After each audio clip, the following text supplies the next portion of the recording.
So our next topic is transport of gases. So first of all हमारे पास आता है oxygen transport. Okay, क्या लिखा है? Every 100 ml of arterial blood provides 5 ml of oxygen to tissues. क्या हो रहा है बेसिकली? अगर हम 100 ml ऑफ ब्लड को देख रहे हैं तो वो सिर्फ 5 ml of blood he tissues को दे रहा है, यानी कि 100 ml की maximum capacity 5 ml of blood को कैरी करना है इन नॉर्मल कंडीशंस. ये सारी बात नॉर्मल कंडीशंस में हो रही हैं. एक्सरसाइज की कंडीशन पर या बहुत ज़्यादा वर्कआउट हो रहा हो, कुछ ऐसा स्ट्रेनस एक्सरसाइज हो रही हो, तो उस टाइम पर कैपेसिटी बढ़ जाती है. नॉर्मल कंडीशन में 5 ml ब्लड कैरी हो रहा है. ठीक है, फिर क्या लिखा है? आर्ट्रियल पार्शियल प्रेशर PO2 यानी पार्शियल प्रेशर ऑफ ऑक्सीजन कितना होता है? 98 to 100 millimetre of mercury. These units are very important, you have to learn these units. Okay, फिर वेनस PO2 कितना है? 40 मिलीमीटर ऑफ मर्क्यूरी. ये हमारी NCERT में मेंशन है. ओके, नेक्स्ट थिंग इज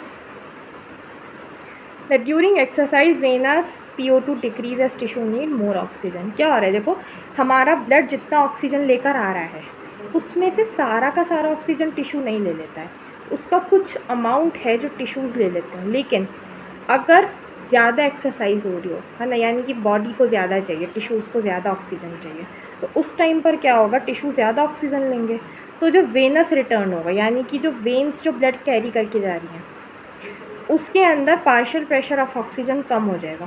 क्यों? क्योंकि टिश्यूज़ ने ज़्यादा ऑक्सीजन ले लिया, तो बचे अब जो वापस से ब्लड जा रहा है उसमें कम बचा, इसलिए PO2 कम हो जाएगा. वही चीज़ लिखी है. Oxygen is carried in blood in 2 forms. कौन कौन सी 2 फॉर्म्स है? एक तो प्लाज्मा में डिजॉल्व फॉर्म और दूसरी होती है कॉम्बिनेशन विद हीमोग्लोबिन. देखो, कॉम्बिनेशन ऑफ हीमोग्लोबिन ज़्यादा है. ठीक है, हीमोग्लोबिन के साथ ज़्यादा परसेंटेज ऑफ ऑक्सीजन कंबाइन करती है as compare to dissolve form. ठीक है, क्या लिखा है? Each haemoglobin molecule has 4 haem groups which have an iron in Fe+2 यानी कि फेरस फॉर्म. देखो, आयरन की 2 फॉर्म्स हैं, एक फेरस है एक फेरिक है. Fe+2 वाला फेरस है, Fe+3 वाला फेरिक है, तो फेरस फॉर्म में रहता है. ठीक है, 1 molecule of haemoglobin binds with 4 molecules of oxygen. ये एक बहुत इंपॉर्टेंट पॉइंट है, नीट में भी पूछ लेते हैं, वाइवा में भी पूछ लेते हैं कि एक हीमोग्लोबिन का मॉलिक्यूल 4 ऑक्सीजन के मॉलिक्यूल्स को कैरी कर सकता है. ठीक है, oxygen carrying capacity of haemoglobin is given by oxygen haemoglobin dissociation curve. बहुत ज़्यादा इम्पॉर्टेंट है, तुम्हारे कॉलेज के हिसाब से भी, तुम्हारे नीट के हिसाब से भी, तुम्हारे बोर्ड्स के हिसाब से भी बहुत ज़्यादा इंपॉर्टेंट है oxygen haemoglobin dissociation curve. Direct question उठ के आते हैं.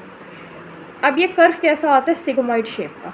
देखो, हम इस कर्व को दिखाते हैं तुमको. NCERT के पास जाते हैं. See we have this curve here. कैसा है अभी कर्व? देखो, ये सिग्मॉइड शेप है. सी, ठीक है. अब क्या होता है? ये कर्व राइट और लेफ़्ट शिफ्ट कर सकता है according to the various situations going on in our body. ठीक है, अब कैसे शिफ्ट करेगा वो मैं बताऊंगी. देखो, अब कोई क्वेश्चन पूछ सकता है ये सिग्मॉइड शेप ही क्यों है, ये कर्व वर्टिकल क्यों नहीं है? तो अब इसका रीज़न बताती हूँ. देखो, हीमोग्लोबिन की ऑक्सीजन से बाइंडिंग सेम रेट पर नहीं होती. अगर कोई चीज़ सेम रेट पर हो रही है तो वो स्ट्रेट कर रहता है, लेकिन इसमें क्या हो रहा है? देखो, पहला, अब हीमोग्लोबिन है, पहला ऑक्सीजन आएगा उससे बाइंड करेगा, तो वो क्या करेगा? ऑक्सीजन बाइंड होकर दूसरे ऑक्सीजन के लिए हीमोग्लोबिन की एफिनिटी बढ़ा देगा. एफिनिटी बढ़ा देगा मतलब हीमोग्लोबिन का अट्रैक्शन बढ़ा देगा फॉर द नेक्स्ट मॉलिक्यूल. अब दूसरा मॉलिक्यूल आकर बाइंड किया, वो तीसरे मॉलिक्यूल के लिए एफिनिटी बढ़ा देगा. तो बेसिकली क्या हो रहा है? जिस रेट पर या जिस एफिशिएंसी के साथ हीमोग्लोबिन फर्स्ट ऑक्सीजन मॉलिक्यूल से बाइंड हुआ, उससे बहुत टाइम ज़्यादा एफिनिटी उसने दिखाई फोर्थ मॉलिक्यूल के लिए. क्यों? क्योंकि हर एक ऑक्सीजन का मॉलिक्यूल हीमोग्लोबिन की एफिनिटी या हीमोग्लोबिन की एफिशिएंसी ऑक्सीजन से बाइंड होने की बढ़ा दे रहा है. इसलिए सिग्मॉइड ग्राफ है, क्योंकि कॉन्टीन्यूसली बढ़ रही है एफिनिटी. ठीक है, ओके. सो नेक्स्ट पॉइंट क्या है? एट मैक्सिमम PO2 यानी कि जब PO2 का मैक्सिमम प्रेशर है, मैक्सिमम पार्शियल प्रेशर है, उस टाइम क्या हो रहा है? Haemoglobin gets saturated to its full capacity. At this point, 1 gram of hemoglobin combines with 1.34 ml of oxygen. Very, very, very important point. देखो, जब मैक्सिमम एफिशिएंसी हो रही है यानी कि पार्शियल प्रेशर ऑफ ऑक्सीजन भी मैक्सिमम है और हीमोग्लोबिन फुल्ली सैचुरेट हो गया है, तो अब हमें बताना है कि उस टाइम पर 1 ग्राम हीमोग्लोबिन जो है वो कितना ऑक्सीजन के साथ बाइंड अप हो रहा है। तो जब 100% सैचुरेशन है उस time 1 gram haemoglobin 1.34 ml of oxygen के साथ बाइंड अप होगा। ये लाइन बहुत ज़्यादा इंपॉर्टेंट है, क्यों? क्योंकि इससे आगे कैलकुलेशन होती है। अब हमने 1 ग्राम हीमोग्लोबिन का बता दिया। Usually in an adult body haemoglobin कितना होता है? 15 ग्राम पर डेसीलीटर, DL यानी डेसीलीटर, ठीक है। तो बेसिकली क्या हो रहा है, 1 डेसीलीटर में 15 ग्राम हीमोग्लोबिन है। 1 ग्राम हीमोग्लोबिन कितने के साथ बाइंड अप हो रहा था? 1.34 ml ऑफ ऑक्सीजन के साथ बाइंड अप हो रहा था। अब अगर देखा जाए कि 15 ग्राम हीमोग्लोबिन कितने के साथ बाइंड होगा, 15 इंटू 1.34 ml ऑफ ऑक्सीजन, ठीक है। और वो हमने यहाँ पर कर दिया, सीधा बाइनरी इक्वेशन लगानी और कुछ नहीं। बट हम छोटी क्लासेस में लगाते थे कि एक में इतना है तो इतने में कितना होगा, वो वाला कंसेप्ट है। तो 20 ml ऑफ ऑक्सीजन आ गया, ठीक है। यानी कि जब फुल्ली सैचुरेशन है, पूरा 100% सैचुरेशन है, partial pressure of oxygen maximum है, तो उस टाइम पर 100 ml ऑफ ब्लड कितना ऑक्सीजन कैरी कर रहा है? 20 ml ऑफ ऑक्सीजन कैरी कर रहा है, और इसे हम बोलते हैं oxygen carrying capacity of blood, ठीक है। चलो नेक्स्ट चीज़ चलता है, factors affecting oxygen haemoglobin dissociation curve. ऐसे कौन कौन से फैक्टर्स हैं जो इस कर्व को अफेक्ट कर सकते हैं? देखो, अभी मैंने एक बात कही कि ये कर्व राइट और लेफ्ट शिफ्ट हो जाता है according to the various conditions in our body. तो अब वो कंडीशंस हम पढ़ेंगे, पहले राइट शिफ्ट का पढ़ेंगे। ये भी बहुत इंपॉर्टेंट है, क्वेश्चन आता है डायरेक्ट नीट का, बहुत ज़्यादा इंपॉर्टेंट है। इस पर मैं 3 स्टार्स मार्क कर देती हूँ। देखो, pH अगर कम हो रही है, देखो pH कम होने का मतलब क्या है? एसिडिक नेचर बढ़ रहा है ब्लड का। pH कम कब हो सकती है? या तो पार्शियल प्रेशर ऑफ ऑक्सीजन बढ़ जाए, कार्बन डाइऑक्साइड का पार्शियल प्रेशर बढ़ जाए। क्यों? कि कार्बन डाइऑक्साइड एसिडिक होती है नेचर में, अगर वो बढ़ जाती है तो ऑब्वियसली बात है pH कम हो जाएगी। या फिर ब्लड में कोई एसिड बढ़ जाए, प्रेजेंस ऑफ एसिड, ठीक है, कोई एसिड आ जाए, उसकी अमाउंट इंक्रीज़ हो जाए ब्लड में, तो भी pH कम हो जाती है। या फिर टेम्परेचर बढ़ जाए, या फिर 2-3 DPG, यानी तो इससे क्या होगा, जो राइट साइड में हो जाएगा कर्व शिफ्ट। देखो कैसा हो जाएगा, मैं एक बार NCERT को रेफ़र करके बता देती हूँ। कर्व कुछ ऐसा हो जाएगा, हो गया राइट साइड शिफ्ट, ठीक है। ऐसे ही लेफ़्ट साइड भी शिफ्ट हो सकता है, उसकी भी कंडीशंस होती हैं। सी लेफ़्ट साइड ऑक्सीजन बढ़ जाए, ठीक है, या फिर HbF यानी कि फीटल हीमोग्लोबिन, जो फीटस का हीमोग्लोबिन है। देखो अब पहले मैं तुम लोग को ये बता देती हूँ राइट और लेफ़्ट शिफ्ट होने का मतलब क्या होता है। देखो, राइट शिफ्ट होने का मतलब क्या है? अब अगर मैं बात करूँ इस 80 की, ठीक है, ये 80 मतलब 80 हीमोग्लोबिन ऐसा सैचुरेट हो गया, इतना परसेंट या फिर इतना कह लो कि हीमोग्लोबिन सैचुरेट हो गया, और वो कितने पर जाकर हुआ? राइट में 80 पर, ठीक है। अब अगर मैं यहाँ पर देखूँ तो इस पॉइंट पर ये कुछ 40 to 60 के बीच में, यानी कि कुछ 45 मान लो। तो जब नॉर्मल कंडीशन थी तो हमारा P80 यानी कि 80 जो हीमोग्लोबिन है वो सैचुरेट किस लेवल पर हो रहा है? पार्शियल प्रेशर ऑफ ऑक्सीजन के 45 पर। लेकिन जब राइट शिफ्ट हो गया तो वही 80 हीमोग्लोबिन सैचुरेट कितने पर हो रहा है? 80 पर। यानी कि ज़्यादा अमाउंट ऑफ ऑक्सीजन चाहिए उतने ही हीमोग्लोबिन को सैचुरेट करने के लिए, यानी काम तो हमारा उतना ही हो रहा है, ऑक्सीजन ज़्यादा लग रही है। इसका मतलब क्या है? हीमोग्लोबिन की एफिनिटी ऑक्सीजन के लिए कम हो गई। अब तुम इस बात से समझो, कोई इंसान काम उतना ही कर रहा है, टाइम ज़्यादा लग रहा है, इसका क्या मतलब है? काम धीरे कर रहा है या काम करने का मन नहीं है उसका, यही बात है ना। तो हीमोग्लोबिन उतना ही % सैचुरेट हो रहा है, लेकिन ऑक्सीजन की वैल्यू बढ़ गई, यानी कि ज़्यादा ऑक्सीजन चाहिए उतने ही हीमोग्लोबिन को सैचुरेट करने के लिए। हीमोग्लोबिन सैचुरेट होना नहीं चाहता, इसका मतलब हीमोग्लोबिन की एफिनिटी ऑक्सीजन के लिए कम हो गई है। और ये कब होगा? जब pH कम हो रही है या टेम्परेचर बढ़ रहा है, फिर 2-3 DPG आ रहा है, ठीक है। अब अगर इस ग्राफ को मैं लेफ़्ट साइड शिफ्ट करा दूँ, ऐसे कर दूँ, तो इसका क्या मतलब है कि उतना ही 80 ही सैचुरेट हो जा रहा है, कितने पर? 25 पर। यानी कि कम ऑक्सीजन में उतना ही काम हो रहा है, यानी कि हीमोग्लोबिन की एफिनिटी ऑक्सीजन के लिए बढ़ गई।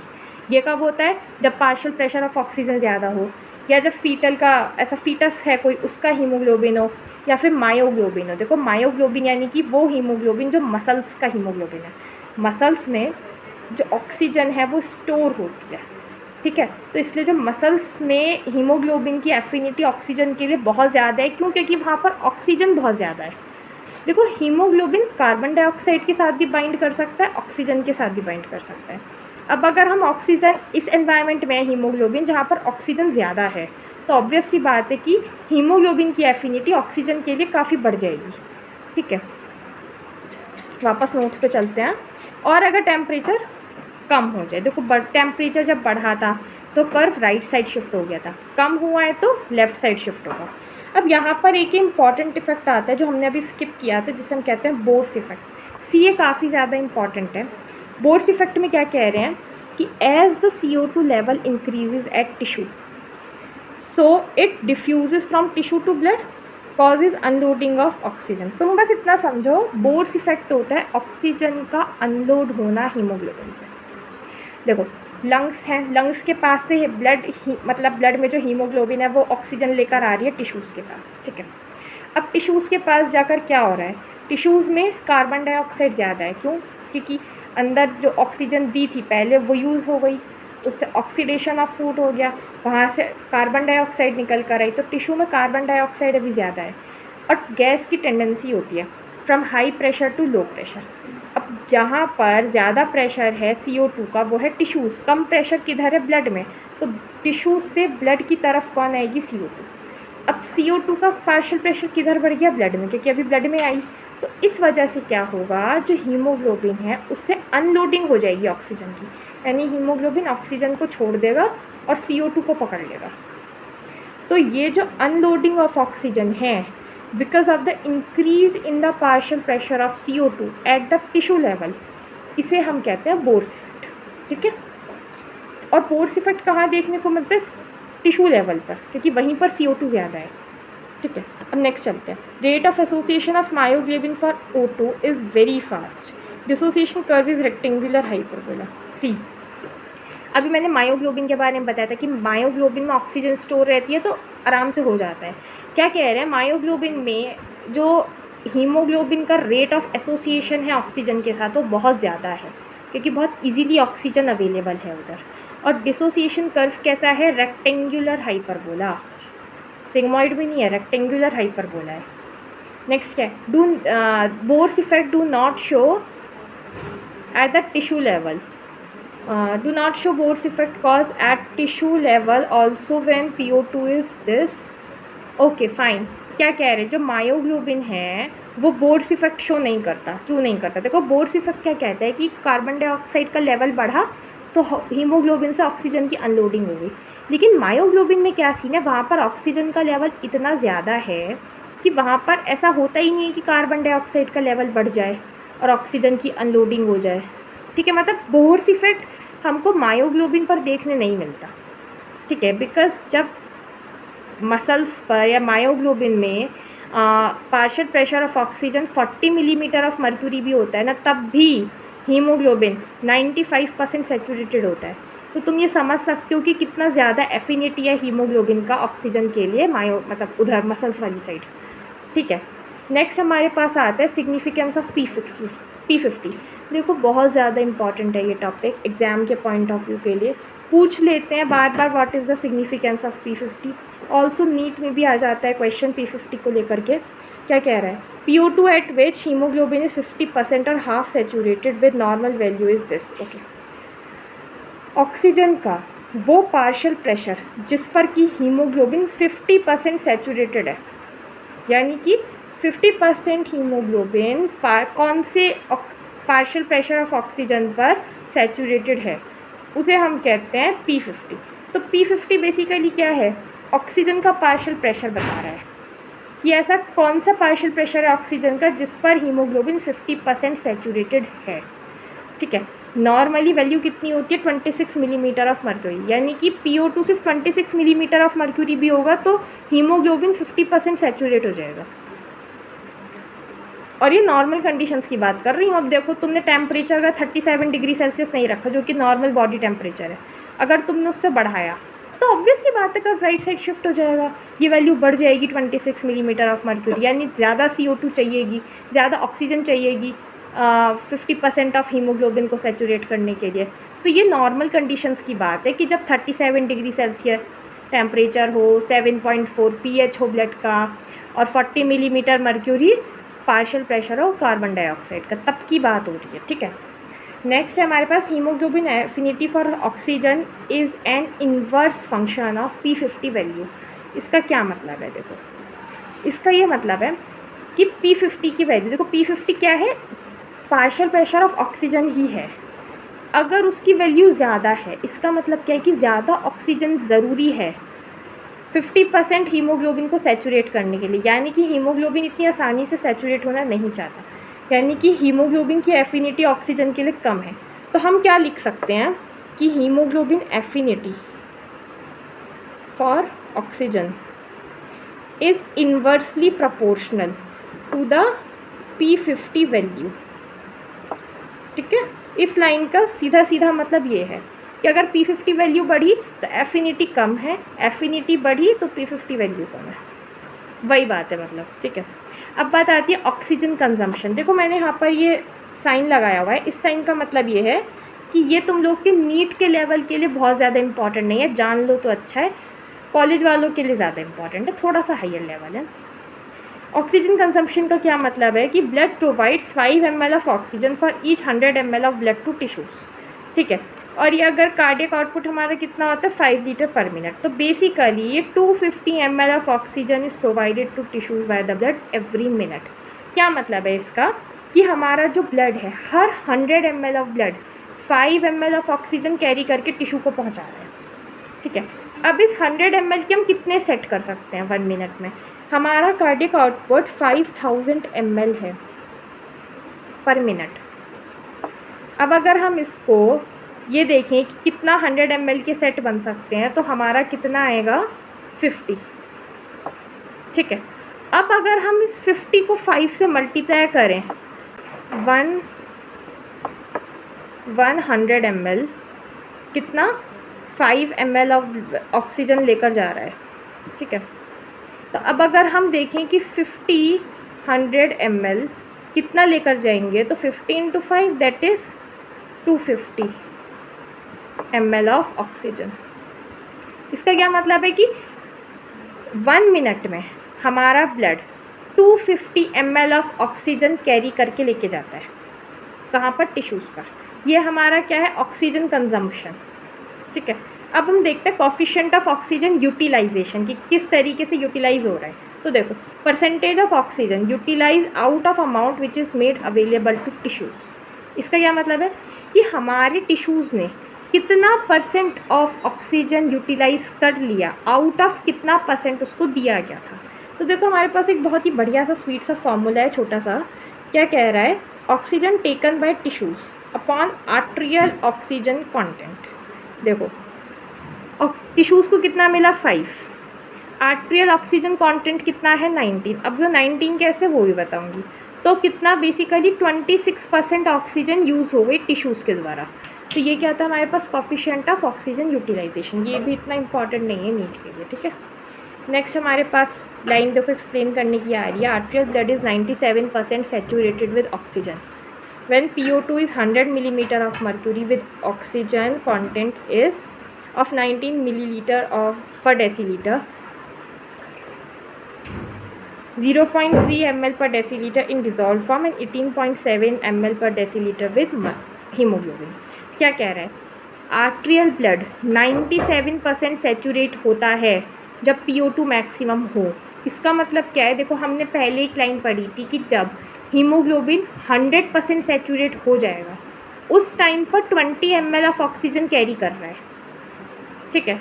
लेकिन यहाँ पर क्या सीन है कि 97% ही सैचुरेशन हो रहा है आर्ट्रियल ब्लड में, इस वजह से 20 ml ना होकर 19 ml रह गया सैचुरेशन ऑफ हीमोग्लोबिन, ठीक है। तो मतलब कि 19 ml ऑक्सीजन है उस ब्लड में जो कि आर्टरी में फ्लो हो रहा है, आर्ट्रियल ब्लड है, क्योंकि वहाँ पर सिर्फ 97% ही सैचुरेशन हो पा रहा है हीमोग्लोबिन का, ठीक है। नेक्स्ट हमारे पास देखो, ये टॉपिक इतना इम्पॉर्टेंट नहीं था, कोफिशिएंट ऑफ ऑक्सीजन कंजम्पशन, ये यूटिलाइजेशन, ये जस्ट मैंने बता दिया कि ठीक है जान लोगे तो कुछ बुरा ही नहीं है। नेक्स्ट हमारे पास टॉपिक आ रहा है CO2 ट्रांसपोर्टेशन, बहुत ज़्यादा इंपॉर्टेंट है, इसको बहुत ध्यान से सुनना। CO2 diffuse in blood from tissue because, अब टिश्यूज से ब्लड में जाती ही क्यों है CO2, पहले उसके बारे में देखते हैं। Partial pressure of CO2 in arterial blood is 40 millimeter of mercury and in tissues is 46 millimeter of mercury। तो ये बहुत सीधी सी बात है कि ब्लड में कम होता है, इसलिए टिश्यूज से ब्लड में आ रहा है डिफ्यूजन, ठीक है। Diffusion coefficient of CO2 is 20 times more than the oxygen. Also जो ऑक्सीजन का डिफ्यूजन प्रेशर है या डिफ्यूजन कॉफिशिएंट है, उससे 20 टाइम्स ज़्यादा डिफ्यूजन कॉफिशिएंट CO2 का है। अब 100 ml of blood carries 4 ml of CO2 from tissues. Oxygen कितना कैरी हो रहा था, 5 ml पर 100 ml ऑफ ब्लड। ये कितना कैरी हो रहा है, 4 ml ब्लड पर 100 ml ऑफ ब्लड, ठीक है।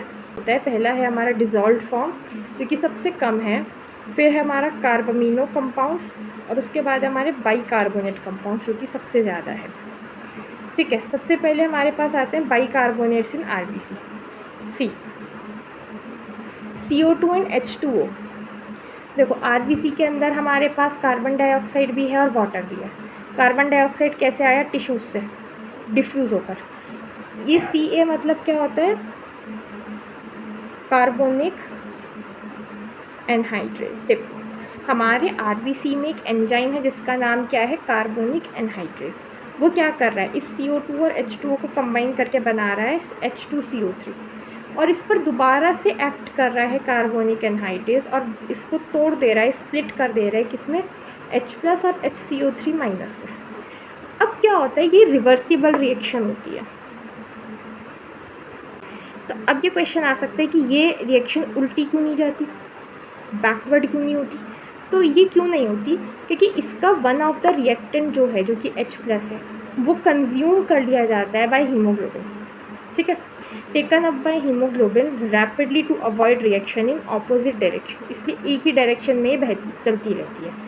नेक्स्ट हमारे पास आता है हाल्डेन इफेक्ट, जो कि काफ़ी इंपॉर्टेंट टॉपिक है। देखो बोर्स इफेक्ट का जस्ट ऑपोजिट है हाल्डेन इफेक्ट। बोर्स इफेक्ट में क्या हुआ था, टिश्यू के लेवल पर क्योंकि CO2 का पार्शियल प्रेशर ज़्यादा था, CO2 ज़्यादा थी, तो इस वजह से क्या हुआ कि ऑक्सीजन की अनलोडिंग हो गई फ्रॉम हीमोग्लोबिन। यहाँ पर उल्टा है, यहाँ पर ये लंग्स के लेवल पर देखने को मिलता है, at the level of lung. वो कहाँ था, at the level of tissue.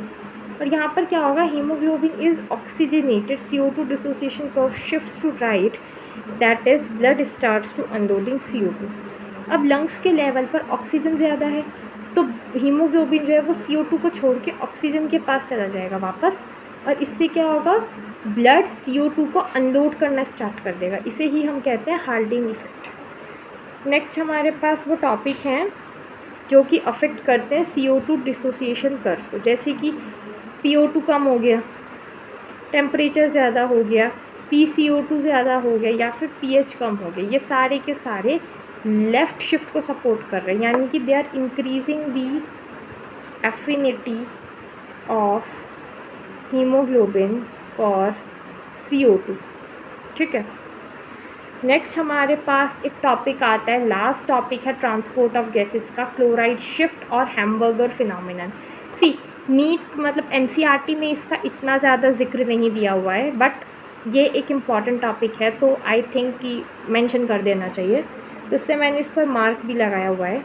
So chloride shift में क्या हो रहा है बेसिकली, देखो ओके, हमारे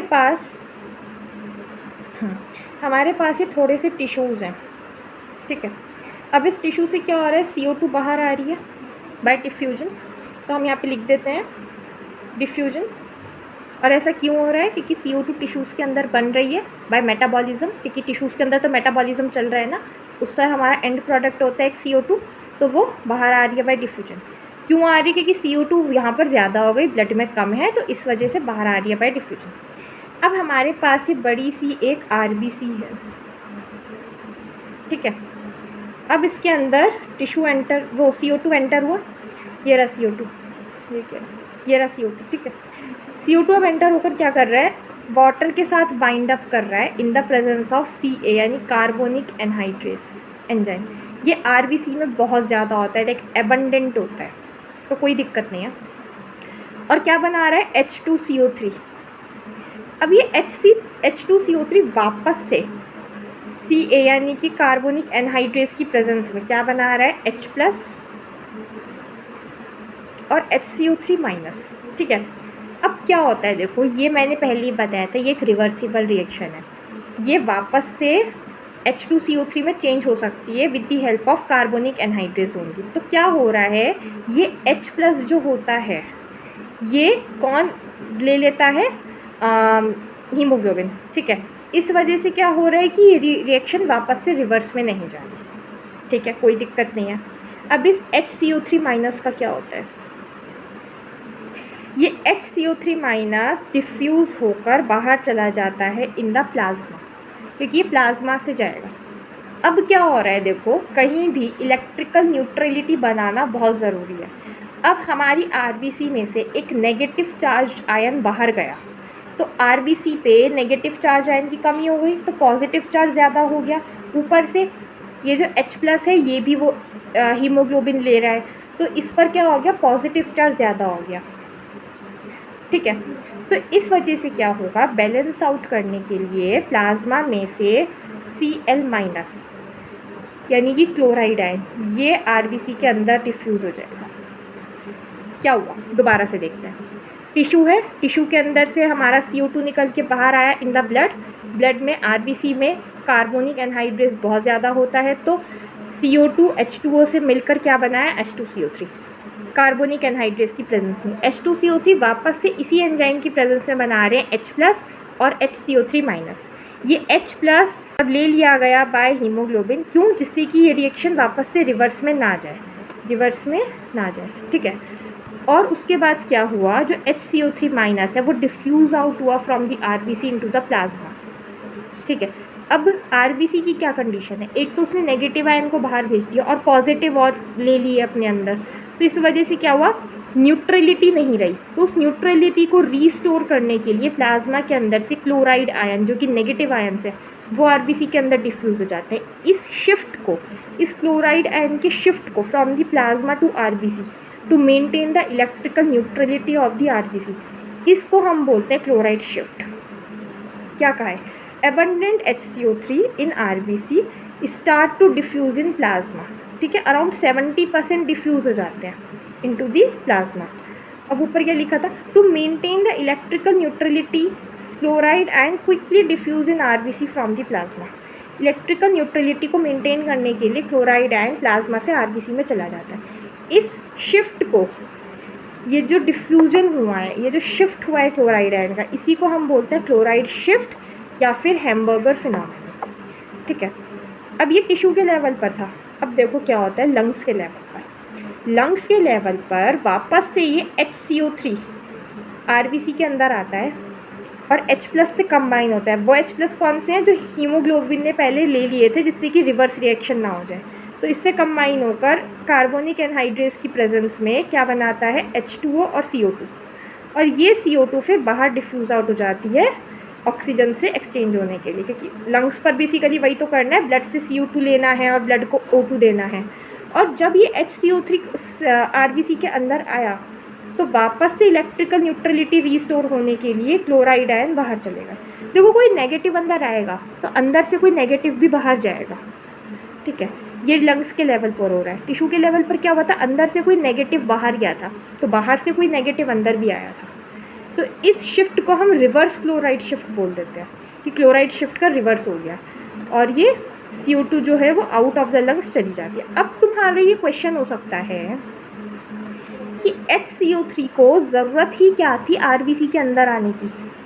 देखो ज़रूरत ये थी कि HCO3 जो है वो तभी बनेगा जब कार्बोनिक एनहाइड्रेस पिक्चर में आएगा, और प्लाज्मा में कार्बोनिक एनहाइड्रेस की कमी होती है, आरबीसी के पास होता है। तो CO2 से H2CO3 बनना और उससे फिर HCO3- बनना, ये सब कार्बोनिक एनहाइड्रेस करवा रहा है, और उसके लिए CO2 का आरबीसी में एंटर होना बहुत ज़्यादा ज़रूरी है।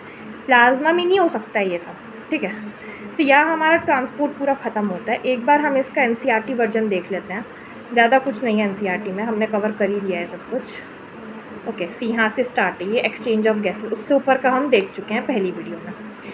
क्या कह रहे हैं, alveoli are the primary site for the exchange of gases, हमें पता ही है एल्वियोलाई में हो रहा है ये सब exchange of gases also occur between blood and the tissues, obviously तभी तो CO2 ब्लड में आ रहा है, ऑक्सीजन वहाँ से टिश्यूज़ में जा रहा है bye simple diffusion mainly based on the pressure on the concentration gradient, तभी CO2 टिश्यूज से ब्लड में गया ना, क्योंकि वहाँ पर कंसनट्रेशन ज़्यादा था, वहाँ प्रेशर ज़्यादा था CO2 का। Solubility of gases as well as the thickness of the membrane involved in diffusion are also important factors. Obviously, जितनी ज़्यादा मोटी मेम्ब्रेन होगी उतना ज़्यादा टफ हो जाएगा डिफ्यूज़न होना, तो मेम्ब्रेन का बहुत पतला होना ज़रूरी होता है, इसलिए स्क्वामस, सिंपल स्क्वामस एपिथेलियम की मेम्ब्रेन होती हैं जो बनी होती है जहाँ से डिफ्यूजन हो रहा होता है बेसिकली। क्योंकि देख लो ब्लड का क्या जो एपिथेलियम है क्या है, एंडोथेलियम किससे बना है, सिंपल स्क्वामस सेल से, तो वो होना ज़रूरी है क्योंकि हमको डिफ्यूजन कराना है, जितना पतला मेम्ब्रेन होगा उतना इजीली डिफ्यूजन होगा।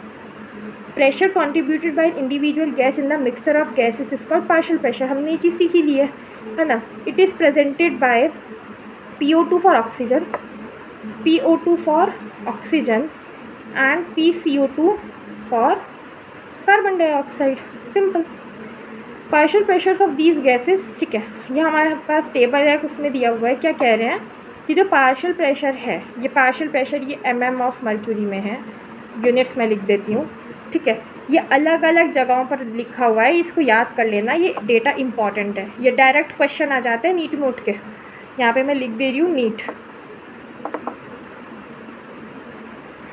अब हमारे पास एक डायग्राम है जिसको समझ लेते हैं थोड़ा। देखो ये हमारे पास एल्वियोलस है, इसमें क्या है, एटमॉस्फेरिक एयर आई बाहर से अंदर, इस एयर में PO2 कितना था 104 और CO2 कितना था 40, तो ऑब्वियसली PO2 ज़्यादा है। इस वजह से हीमोग्लोबिन एल्वियोलाई या लंग्स के लेवल पर ऑक्सीजन से बाइंड होता है। देखो है तो CO2 भी, हो तो CO2 से भी सकता था, लेकिन होता O2 से, क्यों, क्योंकि उसका पार्शियल प्रेशर ज़्यादा है। लेकिन टिश्यूज़ के लेवल पर CO2 का पार्शियल प्रेशर ज़्यादा हो जाता है, इसलिए रिवर्स हो जाता है, इसलिए अनलोडिंग ऑफ ऑक्सीजन हो जाती है, इसलिए बोहर्स इफेक्ट हो जाता है, ठीक है। अब O2 गया इसमें पल्मोनरी वेन में, हमें सर्कुलेशन में वो समझ आएगा पूरा, वो जब पढ़ाऊँगी इस चैनल पे तब पता लगेगा पल्मोनरी वेन कहाँ से आया।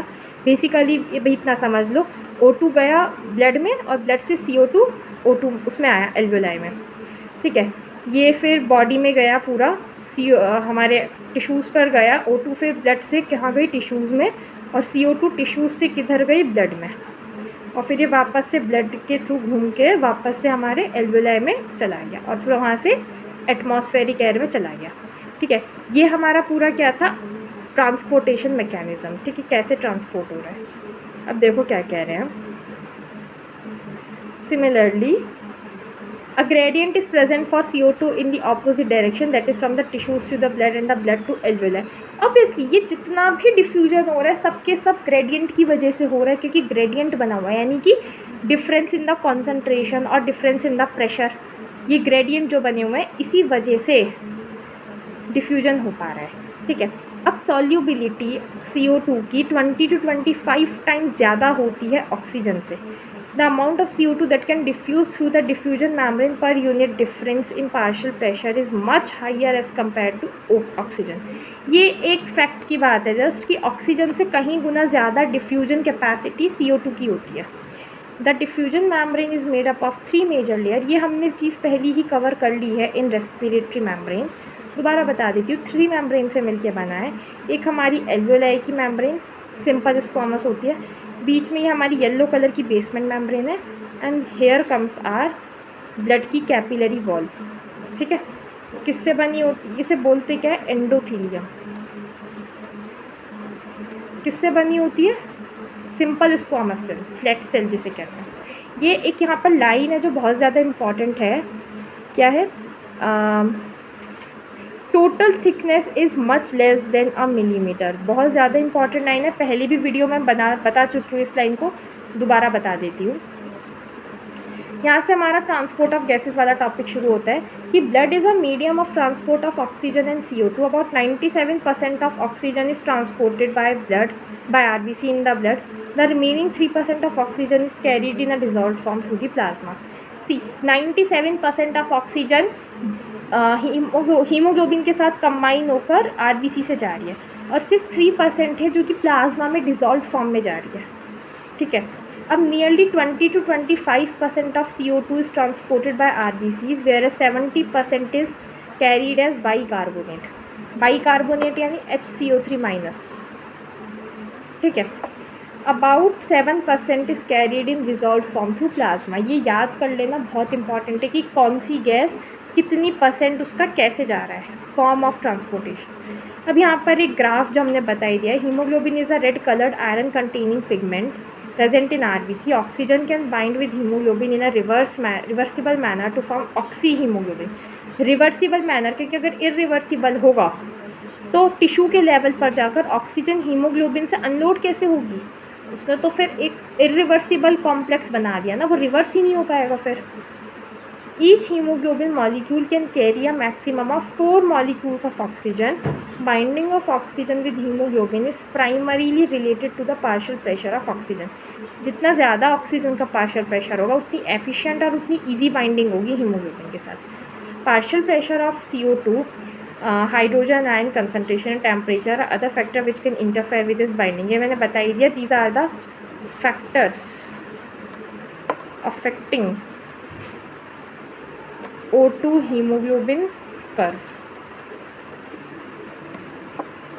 A sigmoid curve is obtained when percentage saturation of hemoglobin with oxygen is plotted against the PO2 यानी कि पार्शियल प्रेशर ऑफ ऑक्सीजन। तो एक सिग्मॉइड कर्व मिलता है जब हम percentage saturation of haemoglobin with oxygen को प्लॉट करते हैं against partial pressure of oxygen के साथ। तो क्या मिल रहा है हम लोगों को, एक सिग्मॉइड कर्व मिल रहा है, ठीक है। देखो ये रहा कर्व, साफ अगर हम करें ये रहा सिग्मॉइड कर्व, ठीक है।